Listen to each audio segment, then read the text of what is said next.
Hi guys, শ্রাবণ মাসে 16 রকম singer দিতে হয়। তো দিদি আমার জন্য 16 রকম সিঙ্গার এনেছে। দেখো এখানে রয়েছে শাখা পলা, আলতা, সিঁদুর, চুড়ি, টিপ, নেল পালিশ, এগুলো আর কি রয়েছে। এই মাসে মহাদেবের জন্ম মাস।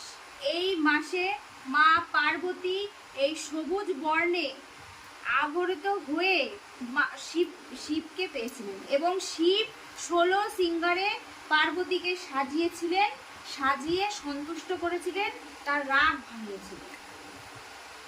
মাতা পার্বতীর রাগ ভাঙিয়েছিল মহাদেব, বুঝতে পেরেছ? তাই এই মাসে যদি কোনো স্বামী তার স্ত্রীকে এই 16 সিঙ্গারের মধ্যে যে কোনো একটা জিনিস এনে দেয়, তাহলে সেই স্বামীর অর্থনৈতিক, শারীরিক সমস্ত দিকে উন্নতি হবে। তার থেকেও বড় হচ্ছে চাঁদি। চাঁদি মানে রূপো। রূপোর যদি পায়ের মুকুট কোনো স্ত্রীকে তার স্বামী এনে দেয়,